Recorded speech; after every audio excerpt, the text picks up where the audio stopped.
नमस्कार विद्यार्थी मित्रांनो, स्वागत आहे तुमचं आपल्या YouTube चॅनलवरती. तर मित्रांनो, सार्वजनिक आरोग्य विभाग अंतर्गत गट क व ड संवर्गातील सरळ सेवा भरती जाहिरात प्रसिद्ध झाली होती. मित्रांनो, या प्रसिद्धी पत्रकामध्ये रिझल्ट कधी लागणार आहे, तसेच डॉक्युमेंट व्हेरिफिकेशनला कधी जायचे आहे आणि कोणते डॉक्युमेंट लागणार आहेत, या संदर्भात ही माहिती असणार आहे. त्यासाठी व्हिडिओ शेवटपर्यंत बघा आणि चॅनलला सबस्क्राईब करा. या भरतीची परीक्षा पण झाली होती. त्यानंतर एक प्रसिद्धी पत्रक आरोग्य विभागाने प्रसिद्ध केलं आहे. या प्रसिद्धी पत्रकामध्ये अशी माहिती आहे की कागदपत्र तपासणीबाबत एक माहिती दिली आहे. तर मित्रांनो, आरोग्य सेवा आयुक्तालय अंतर्गत गट क व ड संवर्गातील परीक्षा राज्यातील 29 जिल्ह्यांमध्ये 108 परीक्षा केंद्रांमध्ये दिनांक 30/11/2023 ते 7/12/2023 व दिनांक 12/12/2023 या तारखांना आयोजित करण्यात आली होती. आणि परीक्षा झाल्यानंतर TCS कंपनी आयन या कंपनीकडून 15/12/2023 पासून संबंधित उमेदवारांना लॉग इन आयडीवर त्या उमेदवारांनी सोडलेली उत्तरपत्रिका, आन्सर शीट व उत्तर तालिका, आन्सर की उपलब्ध करून देण्यात आली होती. उमेदवारांना उपलब्ध करून देण्यात आलेल्या उत्तर तालिका, आन्सर कीच्या अनुषंगाने चुकीचे प्रश्न, प्रश्नांचे चुकीचे पर्याय व चुकीच्या उत्तरास गुणदान वगैरे संबंधित आक्षेप हरकती असल्यास सदर आक्षेप नोंदविण्यासाठी 18/12/2023 दिनांक 20/12/2023 या कालावधीत TCS कडून लिंक खुली करण्यात आली होती. तर मित्रांनो, सदर प्राप्त आक्षेपांबाबत TCS कंपनीच्या समितीमार्फत कार्यवाही करण्यात येऊन ज्या पदाच्या परीक्षेबाबत घेण्यात आलेले आक्षेप किंवा हरकत समितीमार्फत स्वीकृत झालेल्या त्या पदांच्या अंतिम आन्सर की उत्तर तालिका संबंधित उमेदवारांच्या लॉग इन मध्ये उपलब्ध करण्यात येणार आहे. मित्रांनो, ज्या उमेदवारांनी आक्षेप हरकत नोंदवली होती ते आक्षेप हरकत स्वीकृत झालेली आहे आणि त्या पदाच्या अंतिम आन्सर की उत्तर तालिका संबंधित उमेदवारांच्या लॉग इन मध्ये उपलब्ध करण्यात येणार आहे असे म्हणलं आहे. तर लवकरच ही आन्सर की उपलब्ध होईल. तसेच यापूर्वीच प्रसिद्ध केल्यानुसार आक्षेप निराकरणानंतर ज्या संवर्गाची परीक्षा एकापेक्षा जास्त सत्रामध्ये झाली आहे त्या संवर्गासाठी नॉर्मलायझेशन सूत्रानुसार अंतिम गुण निदान होईल व त्यानुसार गुणवत्ता यादी प्रसिद्ध होईल.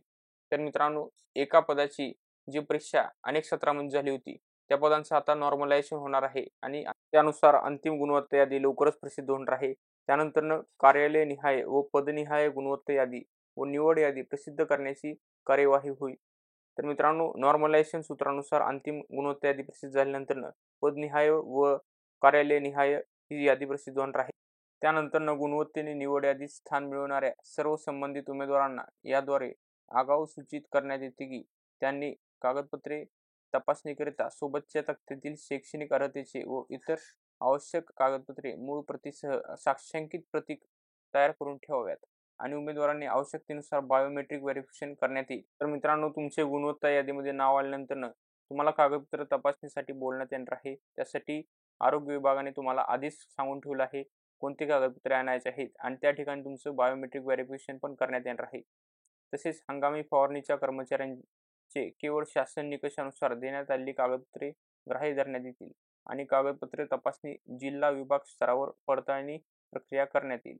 तसेच उमेदवारांचा व शासनाचा आवश्यक कालपव्यय टाळण्यासाठी या आगाऊ सूचना सर्व उमेदवारांसाठी प्रसिद्ध करण्यात येत आहेत. जाहिरातीमधील नमूद अटी व शर्ती तसेच प्रचलित शासन निर्णयाद्वारे सर्व उमेदवारांची कागदपत्रे तपासणी व त्या संदर्भात अंतिम निर्णय घेण्यात येईल. तर मित्रांनो, त्यांनी माहिती दिली आहे कागदपत्राबद्दलची.